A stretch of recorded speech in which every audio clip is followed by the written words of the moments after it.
সিপাহীজলা জেলার কাঠালিয়া বাঘাইয়াচর এলাকায় আবুল খায়েরের বাড়ি থেকে উদ্ধার হলো প্রায় 9 ফুট লম্বা এবং 15 কেজি ওজনের বিশালাকার বার্মিজ পাইথন। গতকাল রাত 2:58 নাগাদ খবর পেয়ে ঘটনাস্থলে পৌঁছায় অ্যানিম্যাল এড অ্যালায়েন্স ওয়েলফেয়ার সোসাইটির সাপ উদ্ধারকারী অসীম মজুমদার ও লকাইডে। দীর্ঘ চেষ্টায় তারা অজগরটিকে নিরাপদে উদ্ধার করেন। পরে যাত্রাপুর থানার ওসি পার্থনাথ ভূমি ও এসআই প্রসেনজিৎ দেবনাথের সহযোগিতায় অজগরটিকে তৃষ্ণা অভয়ারণ্যে নিয়ে গিয়ে অবমুক্ত করা হয়। উদ্ধারের খবর ছড়িয়ে পড়তে সকালে সাপটিকে দেখতে এলাকার মানুষ ভিড় জমে যায়।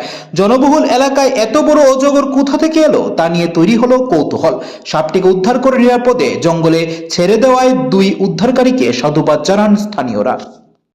অ্যানিম্যাল এড অ্যালায়েন্স থেকে কথা বলছি। অ্যানিম্যাল এড অ্যালায়েন্সের যে অ্যানিম্যাল এড অ্যালায়েন্স ওয়েলফেয়ার সোসাইটির এই এনজিওর লকাই এবং আমি যে সাপ রেস্কিউ করি আপনারা জানেন। তো সবাইকে আজকের যে উদ্ধার কার্য, এই উদ্ধার কার্যটা প্রসঙ্গে বলছি।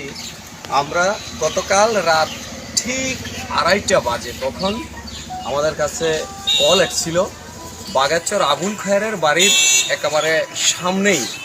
ওনারা হয়তো রাতে প্রাকৃতিক কাজ সারতে বেরিয়েছিলেন, তখন এই বার্মিজ পাইথনটিকে ওনারা দেখেন এবং দেখে ওনারা খুব দ্রুত আমাদেরকে কল করেন। কল করার পর আমরা গভীর ঘুমে ছিলাম, তখন ওই ঘুম থেকে উঠে গিয়ে ওকে নিরাপদে রেস্কিউ করি এবং খাঁচাবন্দি করি।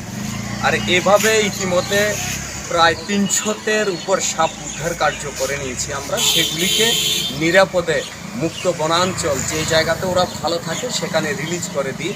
আজও আমরা কিছুক্ষণের মধ্যে ফরেস্টারকে খোঁজ দিয়েছি, যেহেতু বার্মিজ পাইথন সে অনেকটা লুপ্ত প্রায়, তাই এদেরকে উদ্ধার করার পর আমরা ফরেস্টকে ইনফর্ম করি। ওনারাও আসেন, সহযোগিতা করার ইচ্ছে থাকলে অবশ্য করেন।